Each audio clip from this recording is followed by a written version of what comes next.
தமிழகம் முழுக்க இருக்கக்கூடிய தனியார் பேருந்து மற்றும் வேன் உரிமையாளர்களை காவல்துறை தாவேக நிகழ்ச்சிக்கு வண்டியை வாடகைக்கு கொடுக்கக்கூடாது என்று மிரட்டும் வேளையில் உளவுத்துறை ஈடுபட தொடங்கிவிட்டது. நான் டே ஒன்லேருந்து சொல்லிட்டு இருக்கேன்ல, இதெல்லாம் காரணம் கிடையாது, விநாயகர் சதுர்த்திலாம் காரணம் இல்லை, நான் சொல்லிட்டு இருக்கேன். கூட்டம் வரக்கூடாது மாநாட்டுக்கு, இவ்வளவுதான். என்னங்க சார், செங்கல்பட்டு, திருவள்ளூர், தமிழ்நாடு பூராமா. ஆமாம்மா, நான் ஒரு பஸ் வச்சு பிசினஸ் பண்ணிட்டு இருக்கேன்.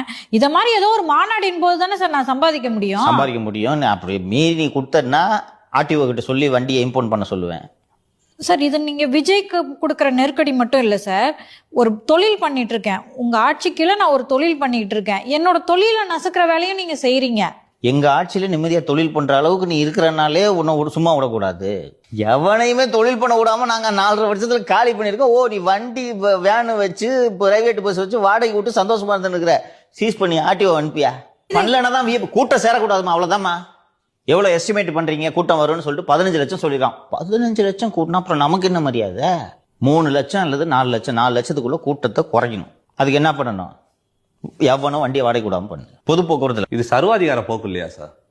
இந்த ஆட்சியே சர்வாதிகார ஆட்சி தானே. என்ன புதிதாக இருக்கிறது உங்களுக்கு? அந்த மாநாடு நடந்ததும் நீங்கள் சேலத்தில் உதயநிதி தலைமையில் நடந்த இளைஞரணி மாநாட்டுக்கு வந்த கூட்டத்தையும் இந்த கூட்டத்தையும் ஒப்பிடுவீர்களா மாட்டீர்களா? நானே ஒப்பிடுவேன். நானும் ஒப்பிடுவேன். அப்போ உதயநிதிக்கு சின்னவருக்கு கூட்டமே வரல, நேரு மாதிரி ஒரு ஆள் ஆர்கனைஸ் பண்ணியும் கூட்டம் வரல.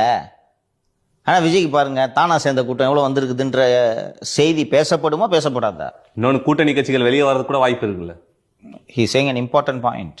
விஜய் வந்து அந்த மாநாட்டிலே அறிவிக்கிறாரு, சாதி ஆணவ படுகொலையை நான் ஆட்சிக்கு வந்தேன்னா சாதி ஆணவ படுகொலையை தடுக்கிறதுக்கு சட்டம் கொண்டு வரேன்ட்டு மேடையிலே அறிவிக்கிறாரு. இதையே காரணமா வச்சு சண்முகம் முத்தரசன் கிளம்பலாம்ல, தம்பி வண்டி எடு, டிக்கெட்டை போடு.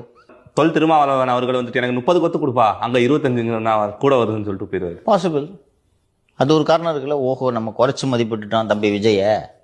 அப்போ வந்து அவர் இதெல்லாம் செய்யறாருன்னா தமிழ் சமூகத்தின் நலன் கருதி சஞ்சலம் வருமா வராதா? போயிடலாம் போல இருக்கே. நம்ம இந்த முத்தரசன் எல்லாரையும் கூட்டிட்டு சேர்த்து போனா ஆட்சி அமைச்சலாம் போல இருக்கு. அதிகாரத்துல வேற தம்பி பங்கு தரேங்குது.